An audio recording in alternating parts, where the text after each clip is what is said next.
से एक ही बात मांगी थी कि एक बार बस के बाबा आता है, इत्तर की खुशबू आती है, वो खुशबू मुझसे पूछो, मेरे को पता है कैसे आती है, कहाँ। शायद ये मुझे पूरी जिंदगी याद रहने वाली है मेरे लिए, और क्या हो जाएगा, ऐसा किसी को भी कुछ भी नहीं था।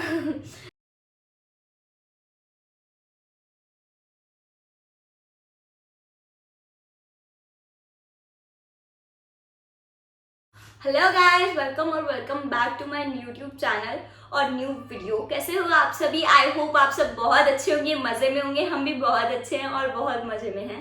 तो आज की ये जो वीडियो होने वाली है वो बहुत ही ज़्यादा रिक्वेस्टेड वीडियो थी मेरे चैनल पर, क्योंकि मेरे को बहुत सारी मॉमीज़ ने, बहुत सारे, सब ने ही, आई थिंक जितने भी मेरे व्यूअर्स हैं, इतनी हजार बार कमेंटिंग करके पूछा यार इतनी जल्दी बच्चा कैसे हो गया, क्यों हो गया। मतलब ये वीडियो के लिए ना तो मेरे को इतनी ज्यादा रिक्वेस्टेड थी, और तो फाइनली आज वो दिन आ गया कि मेरे को ये वीडियो शूट करनी पड़ी है, क्योंकि भाई मेरे को बहुत ज्यादा कमेंट्स आ रहे हैं उससे रिगार्डिंग कि आप प्लीज बताओ बताओ बताओ बताओ।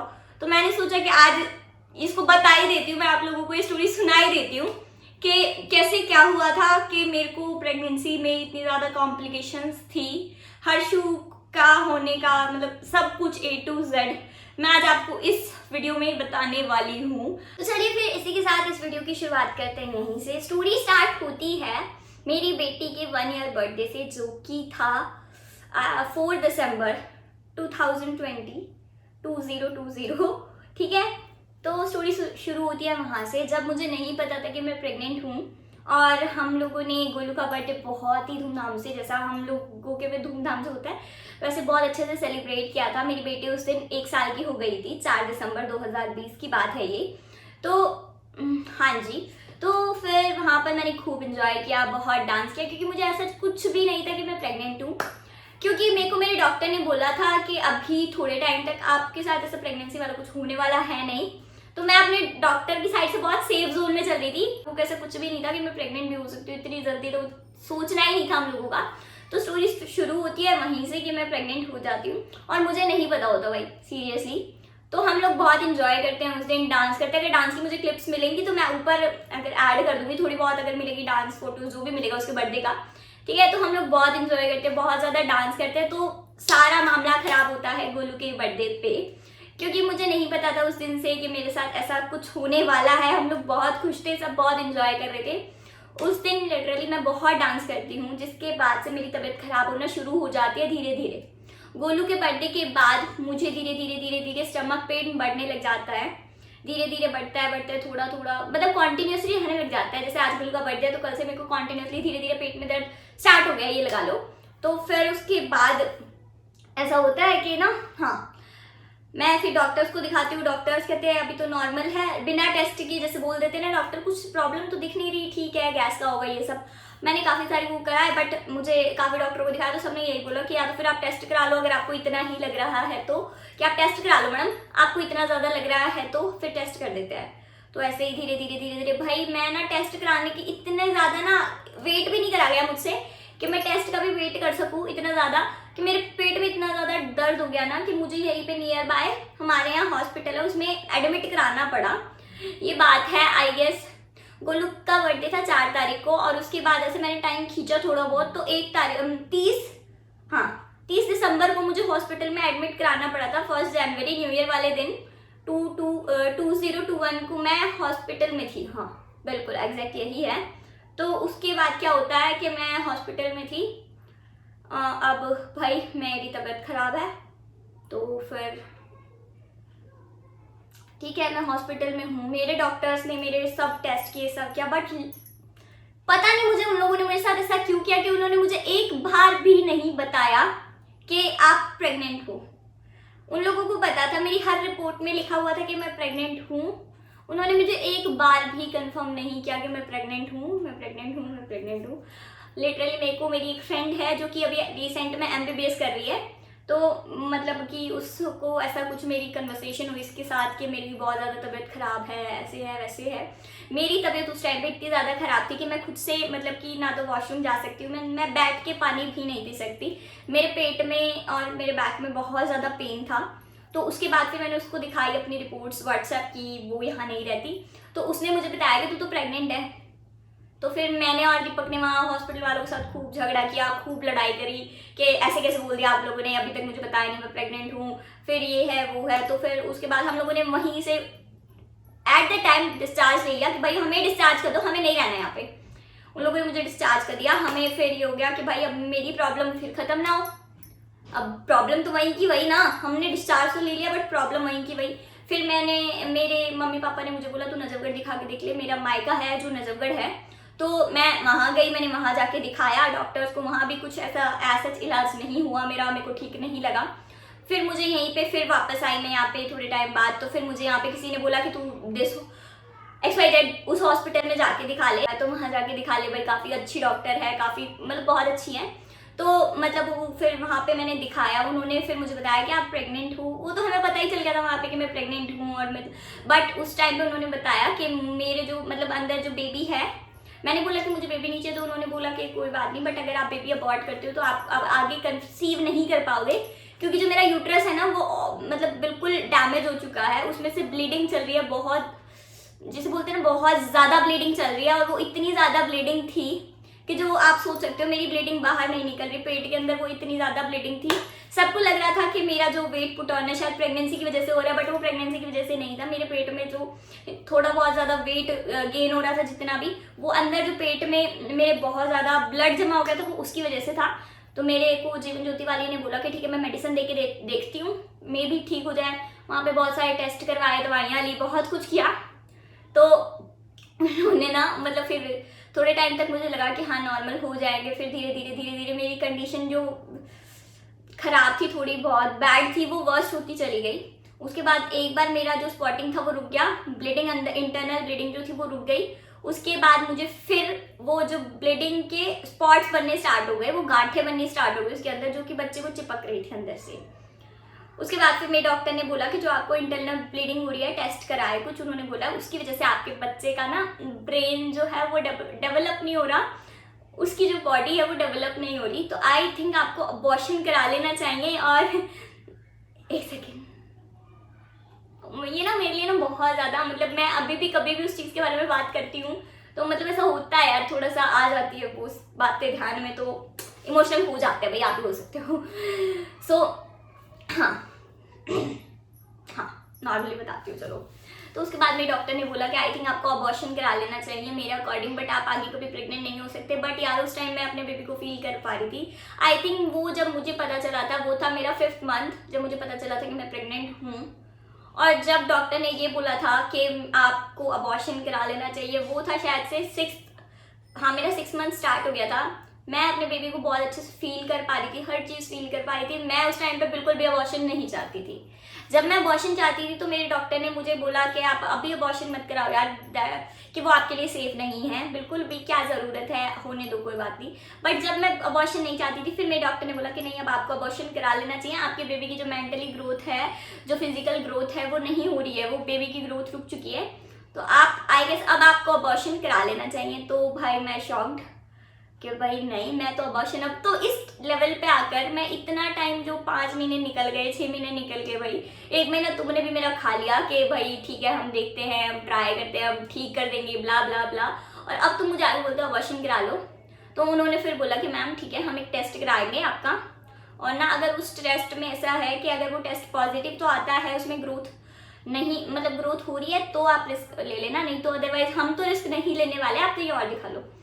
तो ठीक है भाई, मैंने बोला ठीक है। फिर वो टेस्ट के लिए हमने उनसे पूछा, तो उन लोगों को उस टेस्ट की ना कोई भी नॉलेज नहीं थी। उन्होंने बोला कि 14 डेज लगेंगे, हमें उस टेस्ट के लिए बाहर से कुछ मतलब स्पेशलिस्ट को बुलाना पड़ेगा।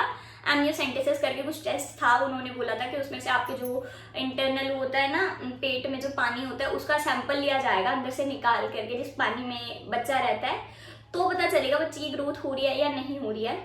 तो फिर उस टाइम पे उन्होंने बोला कि मैंने बोला मैं 14 डेज तो बिल्कुल भी वेट नहीं कर सकती भाई, मैं कैसे 14 डेज वेट करूं। जब आप एक बात बताओ, मैं इतनी ज़्यादा क्रिटिकल कंडीशन में हूं कि आप ये बोल रहे हो कि बच्चे को अबॉर्ट करा दो, आप आगे प्रेग्नेंट नहीं हो सकते और आपको इंटरनल ब्लीडिंग चल रही है। तो मैं उस कंडीशन में मैं 14 डेज के लिए क्या, मैं एक दिन के लिए भी रिस्क नहीं ले सकती।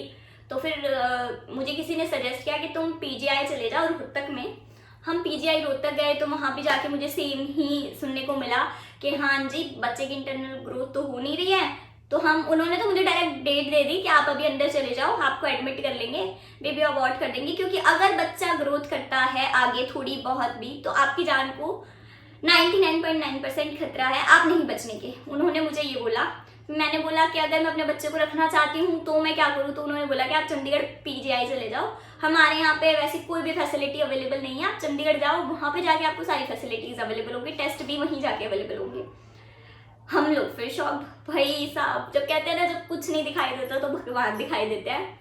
दैन वो मेरी पूरी फैमिली बोले तो एडमिट हो जा, हम तेरा रिस्क नहीं ले सकते, और मैं बोलूँ मैं एडमिट नहीं होंगी, मुझे तो अपना बच्चा चाहिए भाई। ऑब्वियसली बात है, किसी माँ को अगर आपको फील हो रहा हो अपना बच्चा तो कोई भी अबॉर्ट नहीं कर सकता भाई उस बच्चे को। मैं तो कैसे ही करती। मैंने मेरे हस्बैंड को बोला नहीं मुझे तो अभी वृंदावन जाना है, मुझे अभी लेकर चलो, अभी के अभी। नेक्स्ट डे हम शायद मॉर्निंग में 4 o'clock ऐसा करके या 3 बजे या 4 बजे निकल गए थे वृंदावन के लिए, मैं और मेरी फैमिली। ठीक है, हम लोग वृंदावन गए। मैंने हाथ जोड़ के बाकी बिहारी से एक ही बात मांगी थी कि एक बार बस इस बार आप कैसे भी करके, हाँ तो इस बार आप कैसे भी करके ना बस एक बार आप आ जाओ मेरे घर, एक छोटा सा लड्डू गोपाल ले आओ, फिर मैं आपको लेने आऊंगी, पर एक बार बस इस बार मुझे कैसे भी करके बचा लो मेरे बच्चे को, मैं इस बार नहीं रिस्क लेना चाहती। मैं बस वहाँ पे यही प्रे करके आई। और फिर नेक्स्ट डे हम उसी सेम डे रात को 1 बजे हम वापस आ गए थे। हाँ तो थोड़ा सा भाई इग्नोर करने इसको। तो वही हम लोग सेम डे वापस आ गए थे रात को 1 बजे। तो 1 बजे वापस आने के बाद फिर सडनली पापा के माइंड में आता है भाई मेरा ऑपरेशन ना लास्ट टाइम वहाँ हुआ था उस हॉस्पिटल में, गंगाराम हॉस्पिटल करोल बाग। उन लोगों ने ना वो इतने ज़्यादा मतलब कुछ भी कह लो कि बहुत ही ज़्यादा उनके पास एक्सपीरियंस्ड हैं, उनको हर चीज़ की नॉलेज है, वहाँ पे टॉप गायनेकोलॉजिस्ट बैठती है, तो तू वहाँ जाके दिखा ले एक बार। बट अगर उन्होंने भी यही बोला ना कि अबॉर्ट कराना है तो कराना है भावना, हम तेरी एक नहीं सुनेंगे। शायद बिहारी जी ने ही थोड़ा सा मेरे को हिंट दिया कि चल ठीक है मैं वहाँ जाती हूँ, वहाँ जाके मैं एक बार ज़रूर चेक कराऊंगी। तो उन्होंने बोला कि अच्छा ये कंडीशन है, मैंने उनको अपनी सारी कंडीशन दिखाई, अपनी सारी रिपोर्ट्स दिखाई, तो उन्होंने बोला हाँ सिचुएशन तो काफ़ी क्रिटिकल है बट कोई बात नहीं, मैं अगर आप चाहते हो तो हम लोग रिस्क ले सकते हैं थोड़ा सा। ठीक है, फिर उन्होंने बोला कि मैं रिस्क लेती हूँ, मेरी दवाइयाँ चली, उन्होंने मुझे प्रॉपर बेड रेस्ट बोल दिया। उसके बाद मैं जब उनके पास गई थी तो मेरा 6 मंथ ऑलमोस्ट फिनिश होने वाला था, मिड में थी मैं 6 मंथ के, तो मेरी 6 मंथ प्रेगनेंसी चली थी, मिड में थी मैं 6 मंथ के। तो अचानक से ना मैं उनके पास फिर रेगुलर जाने लगी, वीकली मेरी टेस्टिंग होती थी, वहाँ पे जाने के लिए वीकली जाना पड़ता था मुझे। और भाई उस टाइम पे एकदम से मिड में ना मुझे बहुत ज़्यादा क्या बोलता पेन स्टार्ट हो गए। 6 मंथ में मेरे को बहुत ज़्यादा, इतने ज़्यादा बड़े लेवल पे पेन थे ना वो, जो ऐसा लग रहा था कि शायद अभी मेरी डिलीवरी हो जाएगी। वो मैंने तो वो पेन सहे हैं, और जो सामने वाला देख रहा था ना वो भी डर गया था मुझे देख के कि शायद पता नहीं ये क्या हो गया, क्योंकि अभी 6 मंथ मिड में ही था, मैं 7th भी नहीं था। तो मैं ये बोल दूँ कि भाई हाँ मेरी डिलीवरी हो सकती थी। तो डॉक्टर ने बोला कि मेरा जो यूट्रस था, सॉरी बेबी बैग था जिसमें बेबी रहता है, वो फट चुका था, उसमें से जितना पानी था उसमें से ऑलमोस्ट निकल चुका था। तो मेरी डॉक्टर ने मुझे रेकमेंड किया कि आपको इंस्टेंटली एक वो लगवाना पड़ेगा, स्टिच लगवाना पड़ेगा, ताकि हम आपका जो यूट्रस है उसको अभी स्टिच करके बंद कर सके कि बच्चा निकल के ना गिर जाए। भाई हमारे पास फिर एक और हेडेक अभी थोड़े टाइम पहले बच्चे की ग्रोथ से निकले नहीं अभी तक, तो उसकी रिपोर्ट्स भी नहीं आई थी। दूसरा फिर हमारे को ये और टेंशन होगी कि बच्चा निकल जाएगा अपने आप ही। डॉक्टर ने बोला कि अगर ये नहीं किया तो फिर अगर बच्चा निकला तो साथ साथ आप भी जाओगे, आपकी 100% गारंटी है कि आप नहीं बचने के। तो फिर भाई मेरी फैमिली वाले फिर डर के बोले ठीक है स्टिच करवा लो भाई, करवा लो कोई बात नहीं, तुम एक और ऑपरेशन करवा लो कोई बात नहीं, ठीक है करो ऑपरेशन कर दो। ऑपरेशन के लिए फिर हाँ मुझे रेडी कर दिया, एनेस्थीसिया देने ही वाले थे। मैंने उससे थोड़ी देर पहले ही मतलब कि अपने श्याम बाबा से, बाकी बिहारी से ये बोला कि बाबा देखो मैं आपके भरोसे चल रही हूँ, अभी तक इतना टाइम आपने मेरा निकाल दिया, अभी तक आप टाइम निकाल रहे हो तो आगे भी निकाल देना, इसको ऐसे मत होने देना कि मतलब अब आप ऐसे बोल रहे हो कि आज स्टिच हो रहा है थोड़े दिन बाद फिर मैं ये भी जाए मेरे हाथ से। टाइम में फिर ऐसे था कि यार अब स्टिच भी लगेगा, सब एकदम से डर गए कि अभी तो हम उससे भी निकले और अब एकदम से दूसरी प्रॉब्लम आके खड़ी होगी, ये यूट्रस से फट गया कैसे, मतलब वो बेबी ब्लड जिसमें भी बेबी बैग होता है जिसमें बेबी होता है वो फट गया, उसमें पानी निकल गया तो बेबी रहेगा कैसे, वो सर्वाइव कैसे करेगा। और ना मेरी इस पूरी स्टोरी में ना मेरे भगवान का बहुत बड़ा हाथ है जो उन्होंने मुझे आज यहाँ तक पहुँचा दिया, क्योंकि मेरे डॉक्टर्स ने तो ना शायद साफ साफ मना कर दिया था कि ये बचना ना किसी मेडिकल से कम नहीं होगा, क्योंकि जब आपके बेबी के सराउंडिंग में पानी नहीं है, वो पूरा ब्लड में रह रहा है, वो बैग फट चुका है, उसके पास कुछ भी नहीं है, मेरा मतलब जो सर्विक लेंथ होती है वो बढ़ गई है, तो मतलब उसमें बहुत ही बड़ी बात होती है, वो छोटी नहीं होती। तो उसके लिए फिर मुझे ऑपरेशन के लिए रेडी किया गया। ऑपरेशन के लिए रेडी करने के बाद फिर ऐसा हुआ कि मुझे ओटी के लिए लेके जा रहे थे, एनेस्थीसिया रेडी हो गया। मैंने हाथ जोड़ के भगवान से यही बोला, सब कुछ आपके हाथ में है श्याम बाबा, मेरे बाकी बिहारी, मैंने सब कुछ आपको दे दिया। मैं उस दिन बोल के आई थी आप आ जाओ, फिर मैं आपको लेने आऊंगी, मैंने ये बात बोली थी भाई। मैं आज भी मानती हूँ कि मैंने लड्डू गोपाल लाने के लिए बोला हुआ है भगवान को, तो मैं जरूर से जरूर अब लेकर आने वाली हूँ उनको। तो चलो टॉपिक इस बारे में बाद में बताऊंगी, पहले मेन स्टोरी कंटिन्यू करती हूँ। तो फिर उसी टाइम पे मेरी जो डॉक्टर थी, वो चीज़ मैंने ना बहुत बार श्याम बाबा के जागरण में, कीर्तन में बहुत बार सुना है कि ऐसे बोलते हैं कि इत्तर की खुशबू आती है और उसके बाद सब ठीक हो जाता है। मैं उससे पहले कभी श्याम बाबा के धाम नहीं गई, खाटू नहीं गई, बट मुझे पता है वो इत्तर की खुशबू कैसी आती है। मैं आज अपनी पर्सनल स्टोरी बता रही हूँ आपको। इतने मतलब मैं मानती हूँ कि ये सब कुछ उसकी देन है, उसने किया है। मानो तो सब कुछ है, ना मानो तो कुछ भी नहीं है, वो वाली स्टोरी है। क्योंकि मैंने उस टाइम पे सब कुछ हो गया था, मुझे ओटी में ले गए थे, एनेस्थीसिया रेडी कर रहे थे रैंडमली, किसी को कुछ भी नहीं था कि अब तो ये सबको था कि मेरी फैमिली वालों को भी ये था अब तो ऑपरेशन होगा ही होगा, ऑपरेशन करके ही वो उसको लेकर आएंगे, ठीक है। और उसमें ये था कि स्टिच लगेगा तो बेबी को भी खतरा था, तो मतलब इतना नहीं था कि बेबी को खतरा था, क्योंकि पानी नहीं है तो ऑब्वियसली बात है बेबी को खतरा है, मुझे भी खतरा है। तो वही था, रैंडम फोन आता है उनके सीनियर का कि ये ऑपरेशन नहीं करना, आप इसको ऐसे ही करो, क्योंकि मेरी जान को बहुत बड़ा खतरा होने वाला था अगर मैं वो स्टिच लगवा लेती तो। क्योंकि मेरा जो यूट्रस था वो ऑलमोस्ट खराब हो चुका था, तो अगर वो मेरे को स्टिच लगाते तो पहले यूट्रस बहुत ज़्यादा डैमेज था, सर्जरी के बाद वो स्टिच लगाने के बाद इंटरनल स्टिच लगना था, तो उसके बाद मेरी बॉडी और वीक हो जाती। फिर प्रेगनेंसी की वजह से कुछ पहले ही वीक थी, तो यही सारा सीन था। उस टाइम पे मेरे को एकदम रैंडम डॉक्टर का फोन आता है और ऑपरेशन कैंसिल। मतलब आप सोच सकते हो कि मेरी पूरी फैमिली बाहर बैठ के वेट कर रही है कि अब डॉक्टर आएगी, अब डॉक्टर बताएगी कि हाँ जी ऑपरेशन कर दिया, होश में आई है नहीं आई है ये सब। और अचानक से मेरे को आके मतलब ऐसे होता है कि सारी फैमिली ऐसे वेट कर रही है और डॉक्टर बोल देता है सबको कि नहीं ऑपरेशन करने की ज़रूरत नहीं है। तो वो होता है कि श्याम बाबा ऐसे आते हैं, कौन कहता है नहीं आते, भाई आते हैं, मैंने देखा है, मैंने समझा है, मैंने सुना है, मैं मानती हूँ कि वो हैं तो सब कुछ है, ठीक है। फिर उसके बाद ऑपरेशन कैंसिल हो गया, बट डॉक्टर ने मुझे स्ट्रिक्ट बोला था कि आपको बिल्कुल प्रॉपर बेड रेस्ट करना है। हाँ, मुझे प्रॉपर बेड रेस्ट करना था, मुझे बेड से उठना भी नहीं था, नॉट इवन बैठना भी नहीं था। मैं जितना ज़्यादा बैठूंगी, डॉक्टर ने बोला था उतना ज़्यादा बेबी का प्रेशर नीचे होगा, और ज़्यादा अगर घूमूंगी फिरूंगी तो ऐसा भी हो सकता है कि बेबी निकल भी जाए, क्योंकि मतलब वो माउथ तो ऑलमोस्ट खुला ही हुआ था। तो सर मतलब इसीलिए कि डॉक्टर ने बोला कि वो भाई आपको इतना ज़्यादा रिस्क नहीं लेना। फिर हम लोग घर वापसी आ जाते हैं, मैं पूरे परहेज निभा रही थी, सब कुछ कर ली थी। रैंडम मैंने थोड़े से परहेज तोड़े, मेरे को लगा कुछ नहीं होता, थोड़ा सा मैं घूम फिर लेती हूँ। I think last year Dulhandi की बात है, हाँ होली वाले दिन की बात है, जो खेलने वाली होली होती है उस दिन मैं पूरा दिन चला गया, घूम रही थी इधर उधर सब कुछ, मैंने थोड़े से परहेज तोड़ दिए। और उसके बाद अचानक से मेरा यूट्रस बहुत ज़्यादा पेन करने लगा, मुझे पेट में बहुत ज़्यादा मतलब कॉम्प्लिकेशंस होगी, और जैसे बोलते हैं ना कि हाँ मेरे को पेट में बहुत ज़्यादा दर्द होने लग गया, वो ऐसा लग रहा था कि अभी डिलीवरी हो जाएगी। कॉन्ट्रैक्शंस होने लगे एक तरीके से, बहुत ज़्यादा बड़े लेवल पे कॉन्ट्रैक्शंस थे वो। मुझे यहाँ से एम्बुलेंस में लेकर गए तुरंत की तुरंत रात को, हाँ 7-8 बजे का ऐसा टाइम था कि मुझे 7-8 बजे रात को जब ही लेकर गए, वहाँ पे जाके डॉक्टर ने देखा कि अगर भाई अभी नहीं होता, क्योंकि 6 मंथ ही चल रहा था वो सब, मेरे साथ 6 मंथ में हुआ था। तो डॉक्टर ने बोला कि अगर ऐसा नहीं होता तो हमें बेबी को अभी निकालना पड़ेगा। चलो कोई नहीं, ऑलमोस्ट 7 मंथ स्टार्ट होने ही वाला है 1-2 दिन बाद, तो हम निकाल लेंगे बेबी को अगर और ज़्यादा कॉन्ट्रैक्शंस होती हैं तो, क्योंकि इनको कॉन्ट्रैक्शंस हैं अभी। बट ये है कि अगर सर्विक लेंथ पूरा खुल जाता है तो बेबी अपने आप ही आ जाएगा, अदरवाइज हमको निकालना ही पड़ेगा, वरना ये दर्दों में ये मर जाएंगी, मतलब इनकी जान को खतरा हो जाएगा। तो फिर उसके बाद भाई क्या होता है कि फिर वो दिन मतलब वो मुझे दवाइयाँ वगैरह देते हैं, मेरे कॉन्ट्रैक्शन जो है बिल्कुल शांत हो जाते हैं धीरे धीरे धीरे धीरे। मुझे पेन था पर मुझे ये था मेरा बच्चा है, तो मैंने बहुत सहन किया है उस चीज़ के लिए।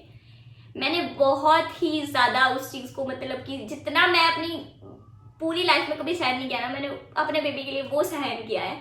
और मैं ये बहुत प्राउडली बोलती हूँ कि हाँ मेरे 2 बच्चे हैं, मुझे इस चीज़ की कोई भी वो नहीं है। उस टाइम एक बार था कि नहीं चाहिए, फिर भगवान ने, वो कहते हैं ना अगर भगवान कुछ दे रहा हो ना प्लीज़ उस पर कभी ना नहीं करना, वरना जब भगवान की लाठी चलती है ना तो तुम नाक रगड़ के वही चीज़ मांगते और भगवान नहीं देता। तो मेरे साथ वो सीन था। देन फिर मेरे कॉन्ट्रैक्शंस रुके, थोड़ा बहुत रुकने के बाद फिर मैं फिर से हॉस्पिटलाइज रही, कम से कम I guess approx 5 to 7 days मुझे वहाँ पे अंडर ऑब्जर्वेशन रखा उन लोगों ने कि कभी भी ऐसा हो सकता है कॉन्ट्रैक्शन होंगे तो दोबारा। उसके बाद मुझे बीच में 3 से 4 बार कॉन्टिन्यूसली कॉन्ट्रैक्शंस हुए। 7 मंथ मेरा स्टार्ट हो गया था, जहाँ तक मुझे याद है 7 मंथ में मुझे कॉन्ट्रैक्शंस हो रहे थे, बट मेरे डॉक्टर ने थोड़ा टाल के वो 8 मंथ स्टार्ट करवा दिया। माई डॉक्टर वॉज प्लानिंग कि वो 7th मंथ में मेरी डिलीवरी करवा देंगे, बट भगवान को वो मंजूर नहीं था, उन्होंने मेरी 7 मंथ में डिलीवरी नहीं होने दी। और फिर उसके बाद 7 मंथ निकल गया, मेरा 8 मंथ स्टार्ट हो गया। जैसे तैसे करके हम लोगों ने परहेज किए, और हाँ परहेज किए भाई, बहुत ज़्यादा परहेज किए, सब ने निभाया बहुत। मतलब दीपक ने जितना साथ दिया ना, आई डोंट थिंक कि कोई भी आदमी इतना ज़्यादा साथ दे सकता है। टचवुड के मुझे वर्ल्ड्स बेस्ट हस्बैंड मिला है, ठीक है, उसने हर चीज़ में मेरा साथ दिया है, तो हाँ दिया है और वो देता है। सो उसके बाद मुझे 7 मंथ निकल गया, फिर 8 मंथ मेरा स्टार्ट ऐसे ही होने वाला था। पैसा भी बहुत लग चुका था क्योंकि पानी की तरह से पैसा बह रहा था उस टाइम पे, क्योंकि गंगाराम एक बहुत ही एक्सपेंसिव हॉस्पिटल है, बोला जाए अच्छा है, बट वहाँ की जो एक्सपेंस है वो हमारी रेंज से थोड़ा सा अप जाते हैं। हम लोग इतना ज़्यादा अफोर्ड नहीं कर सकते कि आप एक महीना वहाँ पर रह लो, और वहाँ को बहुत ज़्यादा बिल हो गया। फिर हम लोगों को लगा नहीं मैं अब एडमिट नहीं रह सकती, तो मैंने वहाँ से डिस्चार्ज लिया। देन ठीक है, फिर मुझे 8 मंथ में फिर उन्होंने एडमिट कर लिया, फिर मैंने डिस्चार्ज ले लिया, मतलब ऐसे बहुत बार मैं एडमिट हुई। देन फाइनली मुझे अभी भी याद है वो दिन। पापा को जाना था उज्जैन, पापा ने बोला मेरा मन कर रहा है मैं तो उज्जैन जाके आता हूँ। मैं कह रही नहीं भाई अभी नहीं, अब मेरा 8 मंथ चल रहा है, 8 मंथ खत्म ही होने वाला है, 9 स्टार्ट होने वाला है, आप उज्जैन चले जाओगे। मैं नहीं, अब पीछे से मेरी डिलीवरी होगी। तो पापा कह रहे तो मुझे डिलीवरी में क्या करना है भाई, तू डोंट वरी मैं आ जाऊंगा, कुछ नहीं होएगा, तू रात में तो आराम से हो जाएगी, तू टेंशन मत ले मैं आ जाऊंगा। मैं कह नहीं पापा मत जाओ, यहाँ पे पापा से मैं अपने ससुर की बात कर रही हूँ, ठीक है। तो वो कहते नहीं मैं आ जाऊंगा, तू टेंशन मत ले, सब ठीक होगा, भगवान सही करेंगे, मैं आ जाऊंगा। मैंने बोला नहीं आप नहीं जाओ, वो बोले नहीं कि मैं जाऊंगा, उनकी टिकट बुक हो चुकी थी, वो चले गए। और आई गेस वो 7 PM पे बैठे होंगे ट्रेन में, और 8 PM पे ना मुझे कॉन्ट्रैक्शंस फिर से स्टार्ट हो गए, थोड़े बहुत, मुझे ब्लीडिंग भी स्टार्ट हो गई। मतलब ये था, फिर मैंने यहाँ पे नियर बाय जाके डॉक्टर्स को चेक कराया, तो यहाँ पे सब जवाब पहले ही दे चुके थे कि नहीं भाई ये हम लोगों के तो बस की है नहीं, क्योंकि मैंने यहाँ पे सबको दिखाया था, बहुत डॉक्टरों को दिखाया था। यहाँ पे सबने बोल दिया कि यार आपकी हाई प्रेगनेंसी है, हम लोग नहीं देख सकते, पहले ही मना कर दिया था उन लोगों ने। तो उसी के बाद मैं गंगाराम गई थी। तो अब यहाँ पे फिर मैं चेक कराने के लिए गई, तो यहाँ पे डॉक्टर ने देखते ही मेरे को हाथ लगाते ही बोल दिया कि सॉरी मैडम आपकी तो हाई रिस्क प्रेगनेंसी है। उन्होंने मेरे डॉक्यूमेंट देखे तो हम आपको टेस्ट नहीं कर सकते। मैंने उनको बोला कि भाई मेरा जो हॉस्पिटल है वो करोल बाग में है, और यहाँ से मुझे जाने में कम से कम 2 घंटे लगेंगे, तो आप मुझे सिर्फ इतना बता दो क्या मुझे अभी जाना चाहिए या मैं मॉर्निंग का वेट करूँ। तो उन्होंने बोला कि चलो ठीक है। तो उन्होंने मुझे टेस्ट करके बताया कि आप मैडम अभी चले जाओ, आपके लिए बेस्ट होगा, क्योंकि आपकी हाई रिस्क प्रेगनेंसी है, तो आपका बेबी या आपको कुछ भी हो गया ना तो बहुत बड़ा रिस्क हो जाएगा आप लोगों को, तो आप अभी चले जाओ।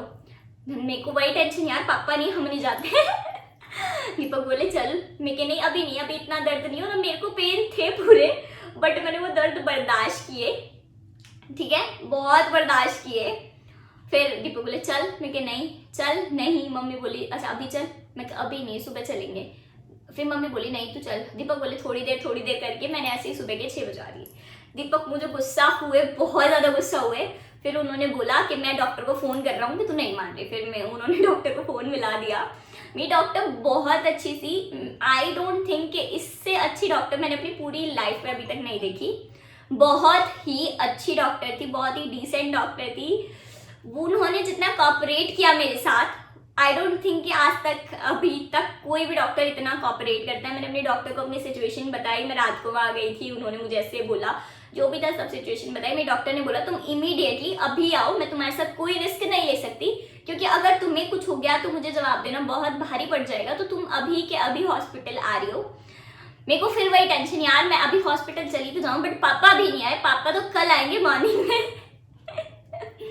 फिर वो ऐसे करते करते मम्मी पैकिंग कर लो, मम्मी ये कर लो, मम्मी कह रही तू चल ना, तुझे क्या पैकिंग करनी, नहीं मम्मी मेरे को ये सामान चाहिए होगा। वहां पे मेरे डॉक्टर ने बोला था उनको ऐसे टलका।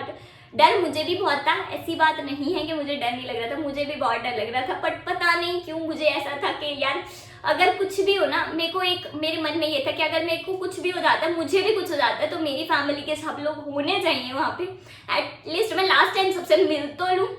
मुझे एक माइंड में ये था कि अगर मेरे को, क्योंकि डॉक्टर ने बोला हुआ था ये बात कि आप डिलीवरी के टाइम पे पता चलेगा भाई आपका कि क्या रहेगा क्या नहीं, क्योंकि मैंने ना उनको, हम लोगों ने साइन करके दिया हुआ था कि अगर कुछ भी हो जाता है तो वो उनका रिस्क नहीं है, वो हमारा रिस्क है।